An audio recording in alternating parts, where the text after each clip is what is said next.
दोस्तों नमस्कार। ये है टारगेट विथ एम के सर यूट्यूब चैनल प्लेटफॉर्म। दोस्तों आइए आज हम चर्चा करते हैं एडेड जूनियर हाई स्कूल वर्ष 2021 परीक्षा से महत्वपूर्ण भारत का भूगोल भाग 1। आइए देखते हैं सामान्य परिचय। दोस्तों यह एडेड जूनियर हाई स्कूल परीक्षा के अलावा आगामी परीक्षा जैसे यूपी पेट, टेट, सीटेट आदि परीक्षाओं के लिए बहुत ही महत्वपूर्ण है। तो आइए आज हम चर्चा करते हैं भारत का भूगोल सामान्य परिचय। देखिए दोस्तों, प्रश्न संख्या 1 है, पूछा है भारत के बारे में सही कथन है। तो यानी जो ऑप्शन दिया है सही है कि यह स्थल मंडल के कुल क्षेत्रफल का 2.4% भाग अधिकृत किए हुए हैं, जो कि सत्य है। 82.5 डिग्री पूर्वी देशांतर का उपयोग भारतीय मानक समय को निर्धारित करने के लिए किया जाता है, यह भी सही है। दोस्तों भारत का कुल क्षेत्रफल 32,87,263 वर्ग किलोमीटर है, जो कि पूरे विश्व का 2.4% क्षेत्रफल घेरे हुए हैं। दोस्तों भारत का जो पूर्वी देशांतर का उपयोग किया जाता है, भारतीय मानक समय 82.5 डिग्री पूर्वी देशांतर है, जो कि उत्तर प्रदेश के इलाहाबाद यानी मिर्ज़ापुर से होकर गुजरती है, और ये मानक समय रेखा 5 राज्यों से होकर जाती है। 82.5 डिग्री जो देशांतर रेखा है यह 5 राज्यों उत्तर प्रदेश, मध्य प्रदेश, छत्तीसगढ़, उड़ीसा, आंध्र प्रदेश 5 राज्यों से होकर गुजरती है। देखिए भारतवर्ष आकार यानी क्षेत्रफल में विश्व का सबसे बड़ा देश यानी सबसे 7वां बड़ा देश है। दोस्तों विश्व में भारत का स्थान जो है वह 7वां है। पहला स्थान देखा जाए तो रूस है, दूसरा कनाडा है, तीसरा चीन है, यूएसए, ब्राज़ील, ऑस्ट्रेलिया के बाद भारत का स्थान आता है। भारत का क्षेत्रफल संसार के क्षेत्रफल का मात्र 2.4% है, परंतु इसकी जनसंख्या तो दोस्तों इसकी जनसंख्या देखा जाए तो 17.5% है, जो कि जनगणना 2011 के अनुसार है। और दोस्तों विश्व में सर्वाधिक जनसंख्या वाला देश देखा जाए तो चीन है, प्रथम स्थान चीन का है। भारतवर्ष में गांवों की संख्या लगभग 6,40,930 है, वर्तमान में जनगणना 2011 के अनुसार। आइए दोस्तों देखते हैं भारत का अक्षांशीय विस्तार। तो भारत विस्तृत है, देखिए 8 डिग्री 4 मिनट उत्तर से 37 डिग्री 6 मिनट उत्तरी अक्षांश, 68 डिग्री 7 मिनट पूर्व से लेकर 97 डिग्री 25 मिनट पूर्वी देशांतर के मध्य भारत का विस्तार है। ठीक है दोस्तों, देखिए भारत के लगभग बीचों बीच से होकर गुजरती है, यानी भारत के बीचों बीच से होकर कौन सी रेखा गुजरती है, तो भारत के बीचों बीच से होकर गुजरने वाली रेखा कर्क रेखा है, जो कि 8 राज्यों से होकर गुजरती है। सिक्किम से गुजरने वाला अक्षांश रेखा गुजरती है, कहाँ से गुजरती है, तो राजस्थान से गुजरती है। जिस जिले से 70 डिग्री पूर्वी देशांतर रेखा गुजरती है वह कौन सा जिला है, तो राजस्थान का जैसलमेर जिला है। आइए दोस्तों देखते हैं भारत कर्क रेखा के बारे में।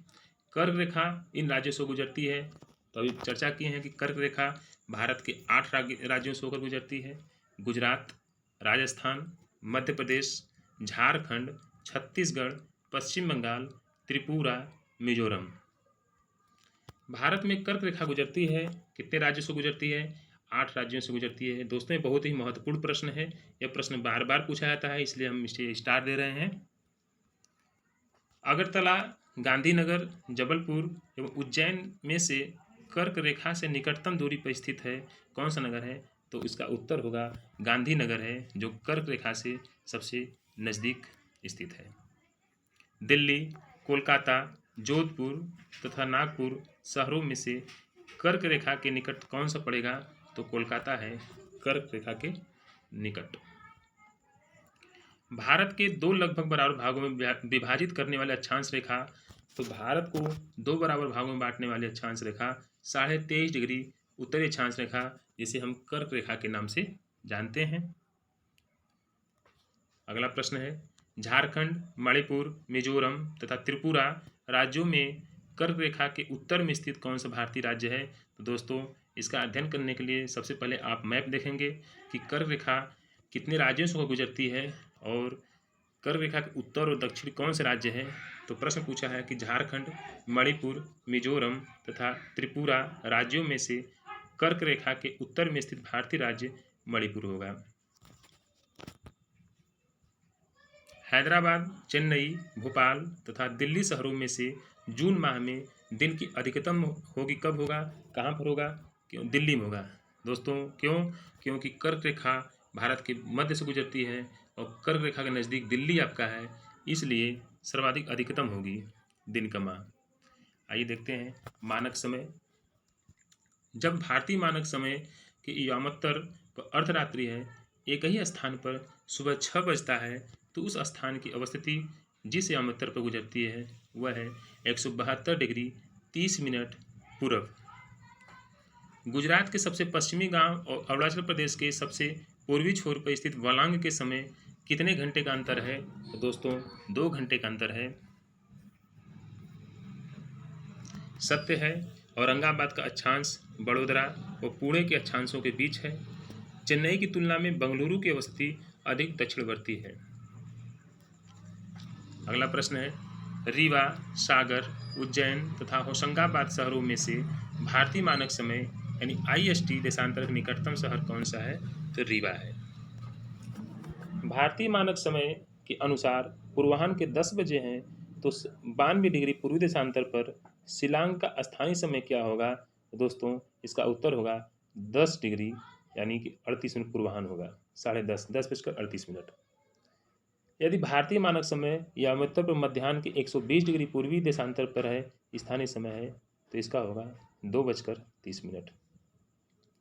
आंध्र प्रदेश, छत्तीसगढ़, महाराष्ट्र तथा उत्तर प्रदेश राज्यों में से भारतीय मानक समय की अमृतसर नहीं गुजरती है, तो कहाँ से नहीं गुजरती है?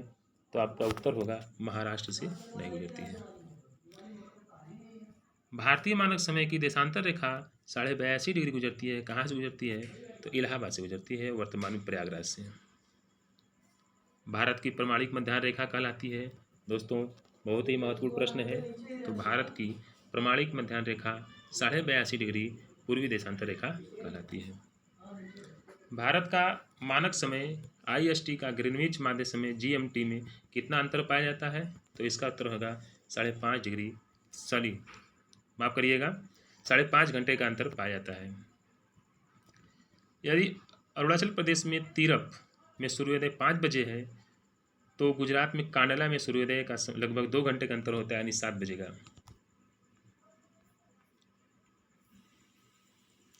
देखिए दोस्तों, भारत का सुदूरस्थ दक्षिणी बिंदु है, तो सबसे सुदूरस्थ दक्षिणी बिंदु इंदिरा पॉइंट है, जो कि यह स्थित है बड़ा निकोबार यानी ग्रेट निकोबार पर। भारत के राज्यों में सबसे पूर्वी और सबसे पश्चिमी राज्य को इंगित करता है, तो सबसे पूर्वी राज्य अरुणाचल प्रदेश है और सबसे पश्चिमी राज्य भारत का गुजरात है। भारत का सुदूर यानी पश्चिम बिंदु 68 डिग्री 7 मिनट पूरब यानी गौरामोता गुजरात में है। आइए देखते हैं भारत के सीमावर्ती देशों के नाम। सत्य कथन है असम, भूटान तथा बांग्लादेश की सीमाओं से लगा हुआ है, सही है। पश्चिम बंगाल भूटान तथा नेपाल की सीमा से लगा हुआ है, ये भी सत्य है। मिजोरम बांग्लादेश तथा म्यांमार की सीमाओं से लगा हुआ है, ये भी कथन सत्य है। मेघालय, त्रिपुरा, मणिपुर, मिजोरम राज्यों में से वह राज्य जिसकी सीमा बांग्लादेश से नहीं मिलती है, तो दोस्तों मणिपुर राज्य जो है यह बांग्लादेश से लगा नहीं हुआ है।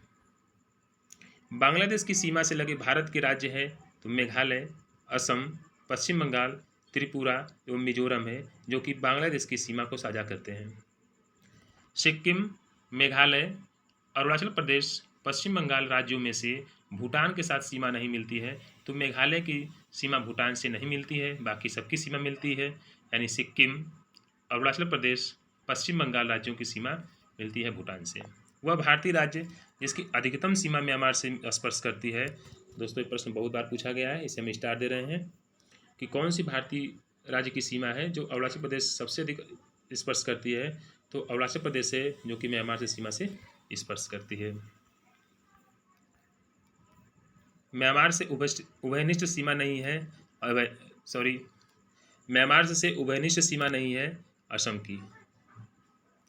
पाकिस्तान से सीमा बनाने वाले भारतीय राज्य कौन कौन से हैं? तो देखिए, पंजाब है, जम्मू कश्मीर, राजस्थान, गुजरात। दोस्तों, जम्मू और कश्मीर को केंद्र शासित प्रदेश बना देने से लद्दाख और जम्मू यानी दोनों की सीमा पाकिस्तान से साझा होती है। नेपाल के पड़ोसी राज्य कौन कौन से हैं? उत्तराखंड, उत्तर प्रदेश, बिहार, पश्चिम बंगाल, सिक्किम। भारत के साथ सबसे लंबी स्थलीय सीमा बनाने वाला देश कौन सा है? तो इसका उत्तर होगा बांग्लादेश है, जो कि 4000 किलोमीटर की सीमा बनाती है। असम, नागालैंड, मेघालय एवं मिजोरम राज्यों में से बांग्लादेश से अपनी सीमा नहीं बनाने वाला भारतीय राज्य कौन सा है? तो इसका उत्तर हो जाएगा नागालैंड। नागालैंड सीमा बांग्लादेश से साझा नहीं करती है। भारत तथा पाकिस्तान के बीच सीमा निर्धारित की गई थी रेड क्लिफ रेखा द्वारा माना जाता है। सर रेड क्लिफ के नेतृत्व में भारत तथा पाकिस्तान की सीमा का बंटवारा हुआ था, जिसी के नाम पर रेड क्लिफ रेखा कहते हैं। डूरंड लाइन भारत की सीमा निर्धारित करती है, तो अफगानिस्तान से। भारत और पाकिस्तान के मध्य सीमा रेखा का उदाहरण है परवर्ती है। दोस्तों देखिए, उदाहरण पूछा कि भारत और पाकिस्तान के मध्य सीमा रेखा कैसा है? परवर्ती है। इसे अध्यारोपित भी कहा जाता है। दोनों प्रश्न है, इसका उत्तर अध्यारोपित या परवर्ती है। भारत और चीन की उत्तर पूर्व सीमा का सीमांकन करने वाले रेखा का नाम है मैकमोहन रेखा। दोस्तों यहाँ से प्रश्न दोनों पूछा जाता है बार बार। भारत और पाकिस्तान के बीच सीमा निर्धारक कौन रेखा क्या कहते हैं? रेड क्लिफ रेखा। डूरंड लाइन अफगानिस्तान और भारत के बीच या अफगानिस्तान और पाकिस्तान के बीच। जब बंटवारा नहीं हुआ तो भारत था, लेकिन अब पाकिस्तान और अफगानिस्तान के बीच होगा डूरंड लाइन। और जो है तीसरी प्रश्न पूछा जाता है बार बार कि भारत और चीन के बीच सीमा रेखा क्या कहते हैं? तो मैकमोहन रेखा कहते हैं। दोस्तों इसे याद करने का तरीका सबसे अच्छा यही है, क्योंकि बार बार कन्फ्यूजन यहाँ पर होता है कि भारत और पाकिस्तान के बीच और भारत और चीन के बीच। तो याद करिए, भारत तथा पाकिस्तान के बीच। देखिए हमेशा जो है भारत और पाकिस्तान के बीच कट्टरता की भावना रहती है। भारत और पाकिस्तान के बीच हमेशा कुछ न कुछ होता रहता है, यानी रेड क्लिफ, यानी रेड याद कर लीजिए, ब्लड से संबंधित है, यानी हमेशा खतरे की घटना हमेशा रहती है, तो इसलिए हम इसे रेड क्लिफ रेखा मान लेते हैं। और भारत और चीन की जो सीमा है उसे हम मैकमोहन रेखा के नाम से जानते हैं। भारत श्रीलंका से अलग होता है, तो पाक जलडमरू मध्य द्वारा भारत और श्रीलंका अलग होता है। नेपाल, भूटान एवं चीन की सीमाओं से मिलने वाले भारतीय राज्य कौन सा है? सिक्किम है। तीन तरफ से अंतर्राष्ट्रीय सीमाओं यानी बांग्लादेश से घिरा हुआ भारतीय राज्य कौन सा है? दोस्तों तो इसका उत्तर हो जाएगा त्रिपुरा, जो कि तीनों तरफ से बांग्लादेश से घिरा हुआ है। आइए देखते हैं भारत का भौतिक विभाजन। भारत के प्राकृतिक प्रदेश। तो भारत से उपबंध पराचुंबकीय परिणामों से संकेत मिलते हैं कि भूतकाल में भारतीय स्थलपिंड सरका किधर सरका? तो दोस्तों उत्तर की तरफ। जानते हैं कि जो महाद्वीप है या प्लेटो, यानी कि जो आपका जो महाद्वीप देख रहे हैं, वो महासागर देख रहे हैं, एक प्लेट है एक प्रकार के, जो कि हमेशा तैरता रहता है और एक खिसक रहा है, जो पूरा चुंबकीय परिणाम का देखा जाए तो उत्तर की तरफ खिसक रहा है। भारतीय उपमहाद्वीप मूलतः एक विशाल भूखंड का भाग था, जिसे कहते हैं गोंडवाना लैंड। दोस्तों भारत जो उपमहाद्वीप है, देखिए जो महाद्वीप है ये दो भागों में टूटा हुआ था। उत्तर का भाग लारेंसिया कहा गया और दक्षिण का भाग गोंडवाना लैंड कहा गया। और गोंडवाना लैंड में ही भारत का जो दक्षिणी भाग है वह गोंडवाना लैंड का माना जाता है। भारत विभाजित है, तो भारत को 4 प्राकृतिक भागों में यानी प्राकृतिक प्रदेशों में बांटा गया है। जैसे देखिए कौन कौन से हैं। तो 4 प्राकृतिक प्रदेश, उत्तर का पर्वतीय पठार यानी पर्वतीय प्रदेश, गंगा का विशाल मैदान, दक्षिण भारत का मैदान यानी कि प्रायद्वीपीय क्षेत्र, और चौथा जो है तटीय क्षेत्र। इस 4 भागों में भारत को विभाजित किया गया है प्राकृतिक प्रदेशों में। प्रश्न है देखिए, उत्तराखंड में पाताल तोड़ कुएं पाए जाते हैं। तो पाताल तोड़ कुएं होता क्या है दोस्तों? पाताल तोड़ कुआं जो स्वतः जल निकलता हो उसे हम पाताल तोड़ कुएं कहते हैं। तो ये सर्वाधिक तराई क्षेत्र में पाए जाते हैं। यदि हिमालय पर्वत श्रेणियां नहीं होती तो भारत पर सर्वाधिक संभाव्य भौगोलिक प्रभाव क्या पड़ता?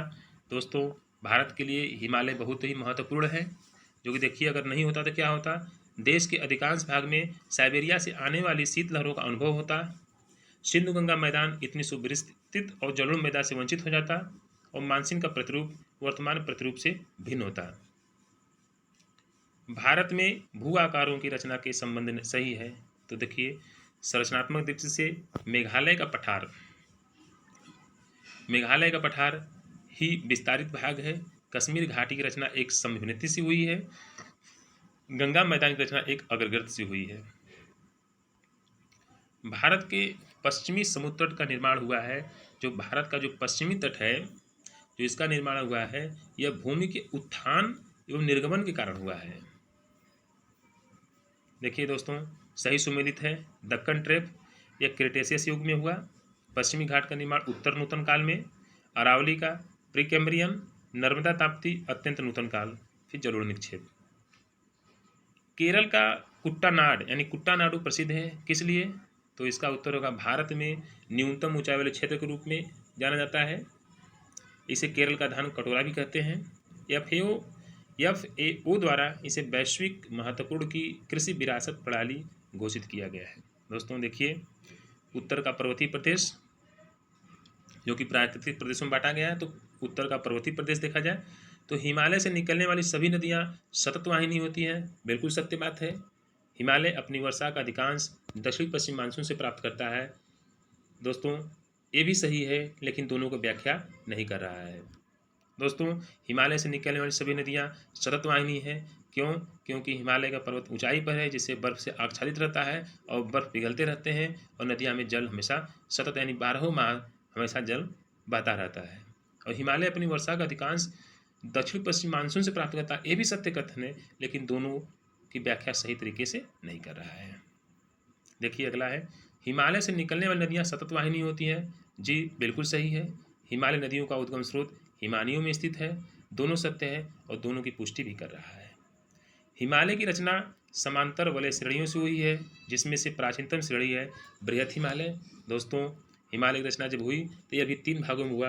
बृहत हिमालय जिसे महान हिमालय कहते हैं, लघु हिमालय और शिवालिक हिमालय। उत्तर भारत में उप हिमालय क्षेत्र के सहारे फैले समतल मैदानों को क्या कहते हैं? तो उत्तर भारत में उप हिमालय क्षेत्र के सहारे जो फैला हुआ क्षेत्र होता है उसे हम भाबर कहते हैं। हिमालय का पर्वतपदी प्रदेश शिवालिक है। शिवालिक पहाड़ियाँ किसका हिस्सा है? तो शिवालिक श्रेणी हिमालय का हिस्सा है। जानते ही हैं कि महान हिमालय लघु हिमालय के बाद शिवालिक हिमालय का निर्माण हुआ, इसीलिए इसे पर्वतपदी प्रदेश भी कहते हैं। शिवालिक श्रेणी का निर्माण कब हुआ? तो शिवालिक श्रेणी का निर्माण प्लायोसीन यानी कि सेनोजोइक युग में हुआ। शिवालिक श्रेणियों की ऊंचाई 850 से 1200 मीटर के मध्य माना जाता है। शिवालिक शैल समूह के दक्षिण में भाबर क्षेत्र स्थित है। तो जो भाबर क्षेत्र है शिवालिक के गिरिपद की स्थिति का निर्धारण करता है। उत्तराखंड, उत्तर प्रदेश, सिक्किम एवं हिमाचल प्रदेश में हिमालय का पर्वत श्रेणियाँ हिस्सा नहीं है, तो उत्तर प्रदेश का हिस्सा नहीं है। हिमालय के तरुण यानी कि वलित पर्वत नवीन मोड़दार पर्वत के साक्ष्य कहे जा सकते हैं हिमालय में। दोस्तों इसलिए कहे जा सकते हैं क्योंकि वहाँ पर गहरे खड्ड का निर्माण होता है, यू आकार वाले नदी मार्ग का निर्माण होता है, समानांतर पर्वत श्रेणियाँ हैं, भूस्खलन के लिए उत्तरदायी तीव्र ढाल प्रवणता है, जिससे यह ज्ञात होता है कि हिमालय तरुण है यानी वलित है। लघु हिमालय स्थित है। देखिए लघु हिमालय शिवालिक और महान हिमालय के मध्य में स्थित है। लघु हिमालय देखिए दोस्तों यहाँ पर दिया है, नीचे दिए गए जम्मू कश्मीर की मानचित्र जांच करना आपको है। तो देखिए इसका दोस्तों क्रम है कि ये कौन कौन सी श्रेणियाँ हैं। तो देखिए पहला है काराकोरम, दूसरा है लद्दाख, तीसरा है जास्कर, चौथा है पीर पंजाल। तो दोस्तों इसे याद करने का तरीका सबसे बेस्ट यही है कि आप याद करिए काल ज प यानी काल जप। का से काराकोरम, ल से लद्दाख, ज से जास्कर, प से पीर पंजाल। तो दोस्तों काराकोरम, लद्दाख, जास्कर ये ट्रांस हिमालय में स्थित है और पीर पंजाल जो है महान हिमालय में स्थित है। लघु हिमालय पश्चिम भाग में हिमालय की श्रेणियों का उत्तर से दक्षिण की ओर सही क्रम देखिए। तो उत्तर से दक्षिण की ओर सही क्रम हो जाएगा शिवालिक, लघु, फिर महान हिमालय। सारे दोस्तों माफ करिएगा, प्रश्न है कि पश्चिम भाग में हिमालय की श्रेणी का दक्षिण से उत्तर की तरफ मुझे जाना है। तो सबसे दक्षिण में शिवालिक होगा, लघु होगा, फिर महान हिमालय, फिर ट्रांस हिमालय होगा। सबसे नवीन पर्वत श्रेणी है तो सबसे नवीन पर्वत श्रेणी शिवालिक है जो कि प्लायोसीन में निर्मित हुआ। दक्षिण भारत में नवीनतम चट्टान प्रणाली है तो इसका उत्तर होगा गोंडवाना। उच्चावच आकृतियों का दक्षिण से उत्तर की ओर बढ़ते हुए सही क्रम बताना है। देखिए तो धौलाधर, जास्कर, लद्दाख, काराकोरम। दक्षिण से उत्तर जाना, आपको एक क्रम हमेशा ध्यान दीजिएगा, क्योंकि बार बार प्रश्न यहाँ से गलत हो जाता है। लोग उत्तर दक्षिण समझ लेते हैं या दक्षिण से उत्तर समझ लेते हैं। देखिए प्रश्न पूछा है कि उच्चावच आवृत्तियों के दक्षिण से उत्तर जाना मुझे है। सबसे दक्षिण में धौलाधर, उससे ऊपर जास्कर, फिर लद्दाख, सबसे ऊपर काराकोरम। हिमालय में उत्तर दिशा की ओर क्रम वाली पर्वत बताइए। तो देखिए हिमालय वाली बात कर रहा है तो पीर पंजाल, जास्कर, लद्दाख, काराकोरम, श्रेणी होगा। ठीक है। हिमालय में पूर्व से पश्चिम की ओर पर्वत शिखर क्रम है तो कंचनजंगा, एवरेस्ट, अन्नपूर्णा, धौलागिरी। पूर्वी हिमालय की तुलना में ट्री लाइन का ऊंचाई यानी मान पश्चिम हिमालय में होता है कम। हिमालय की पहाड़ी श्रृंखला में ऊंचाई के साथ साथ इन कारणों से वनस्पति में परिवर्तन आता है। तो तापमान में गिरावट, वर्षा में बदलाव, मिट्टी का अनुपजाऊपन होना, इसलिए इसमें कमी आना यानी परिवर्तन होता रहता है। उत्पत्ति की दृष्टि से सबसे नवीनतम श्रेणी कौन सी है? तो उत्पत्ति की दृष्टि से सबसे नवीनतम श्रेणी पटकाई श्रेणी यानी हिमालय की है। नागालैंड, त्रिपुरा, मणिपुर एवं मिजोरम राज्यों में पटकाई पहाड़ियों में संलग्न नहीं है तो त्रिपुरा पटकाई श्रेणी में स्थित नहीं है। पीर पंजाल श्रेणी पाई जाती है जम्मू एंड कश्मीर में। देखिए दोस्तों हम इसे डबल स्टार दे रहे हैं, बहुत ही महत्वपूर्ण प्रश्न है। कश्मीर घाटी स्थित है तो कश्मीर घाटी बृहद हिमालय यानी महान हिमालय व पीर पंजाल श्रेणी यानी लघु हिमालय के मध्य में स्थित है कश्मीर हिमालय। अक्साई चीन का भाग है तो अक्साई चीन का भाग लद्दाख का पठार है। पश्चिमी हिमालय संसाधन प्रदेश के प्रमुख संसाधन क्या है? वन है। ग्रेट हिमालय की ऊंचाई यानी महान हिमालय की ऊंचाई कितनी है? तो 8,848। देखिए अभी जो है चाइना ने शोध करके बताया है, उसकी ऊंचाई मापकर 0.86 वृद्धि बताया है। तो वर्तमान में 8,848.86 मीटर में है। हिमाचल पर्यायवाची है, किसका है? मध्य हिमालय का है। ठीक है दोस्तों, तो आज के लिए बस इतना ही, फिर मिलते हैं नेक्स्ट वीडियो में। धन्यवाद। जय हिंद, जय भारत।